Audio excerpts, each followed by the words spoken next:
reading from the NA book.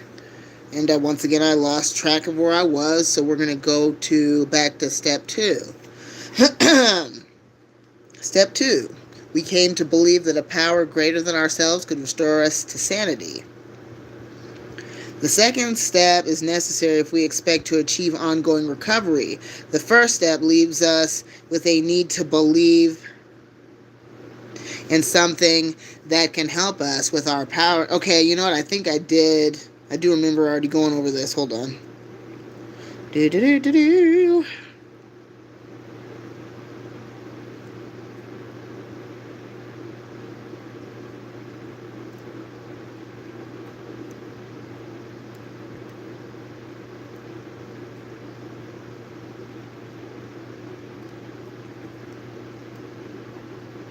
Okay, I feel like it was right here. Okay, here we go.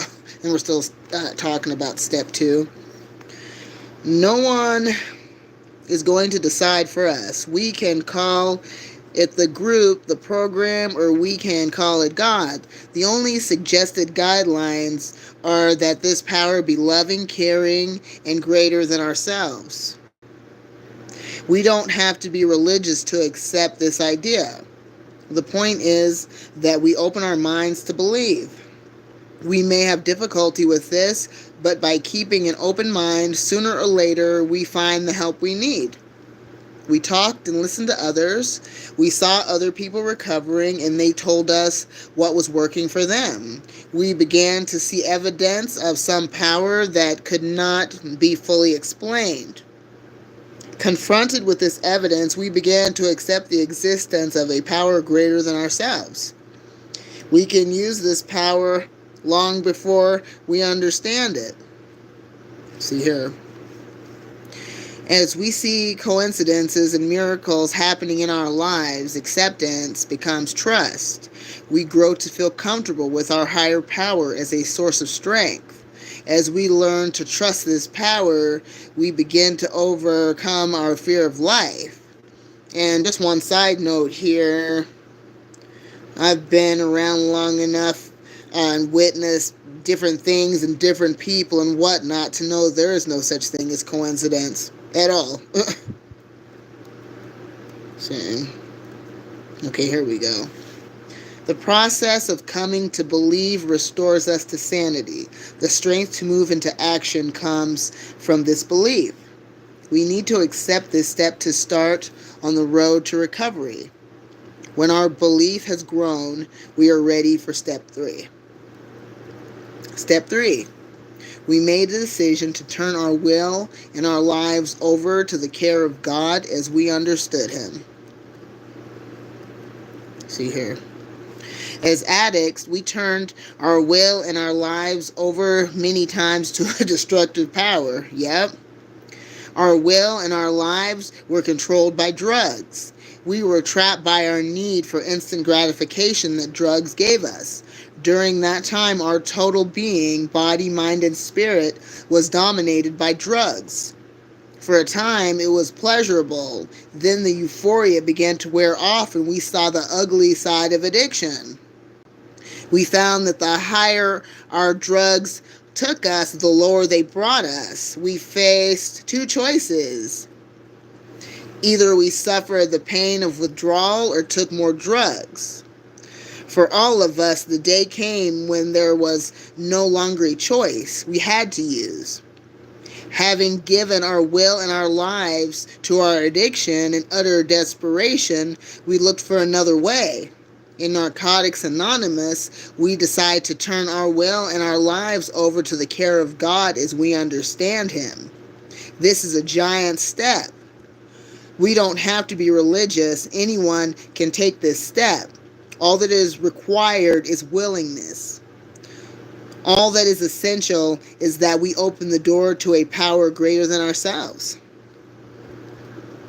Our concept of God comes not from dogma, but from what we believe and from what works for us. Many of us understand God to be simply whatever force keeps us clean. The right to a God of your understanding is total and without any catches. Because we have this right, it is necessary to be honest about our belief if we are to grow spiritually. Yeah, spiritually. There we go.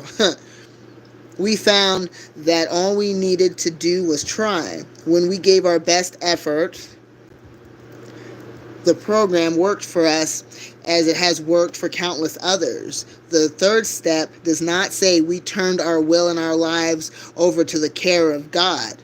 It says we made a decision to turn our will and our lives over to the care of God as we understood Him. We made the decision. It was not made for us by the drugs, our families, a probation officer, judge, therapist, or doctor. We made it. For the first time since that first high, we have made a decision for ourselves. The word decision implies action. This decision is based on faith. We have only to believe that the miracle that we see working in the lives of clean addicts can happen to any addict with a desire to change. We simply realize there is a force for spiritual growth that can help us become more tolerant, patient, and useful in helping others. Many of us have said, "Take my will and my life. Guide me in my recovery. Show me how to live." The relief of letting go and letting God helps us develop a life that is worth living. Surrendering to the will of a higher power gets easier with daily practice. When we honestly try, it works. Many of us start our day with a simple request for guidance from our higher power.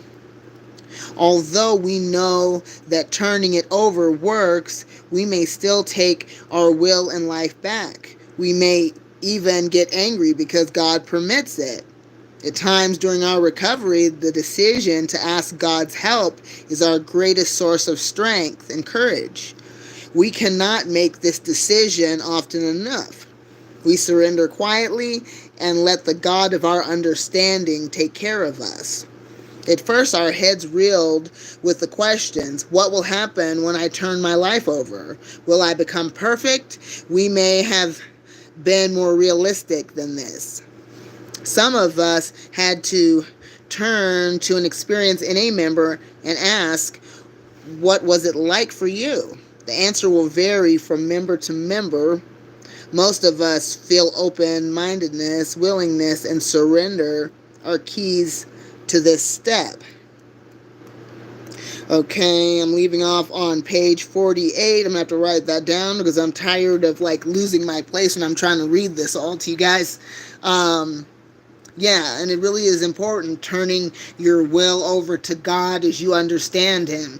Whatever your higher power is what you need to be able to help you get clean and sober.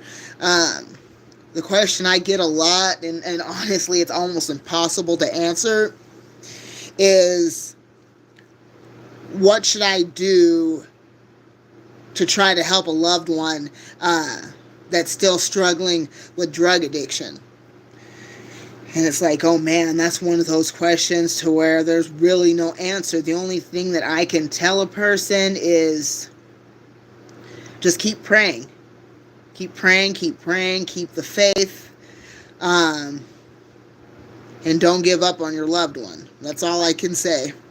That's a really really tough one.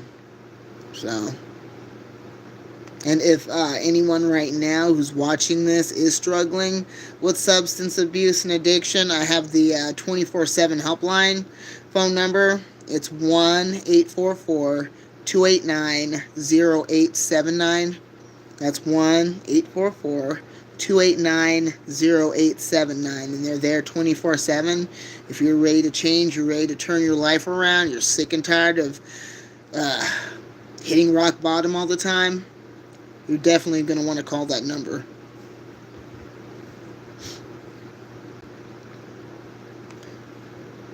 Okay, and I'll do the Bible verse real quick, and then I'm going to go. And when it comes to I know another part of recovery is confessing what we've done to, the negative things we've done in the past to one another. Yeah, that really does help. That's one of the reasons why I have this channel, is I'm able to say, hey, I did this, and that years ago. It was horrible, but I am very sorry for it. And I want to be able to move on, to forgive myself, to forgive others, and just move on. Okay, the Bible verse for this evening is, the way of the Lord is a refuge for the blameless, but is the ruin of those who do evil. Proverbs 10:29. Alright, I hope you all have a wonderful evening. If you haven't subscribed to this channel, please do. It's absolutely free to subscribe. My goal is to end June with 1,000 subscribers, and you all can make that happen. I can't do it by myself. So, yeah, please subscribe. Have a wonderful night, everyone. I will talk to you another time. Thank you for supporting me. Bye-bye.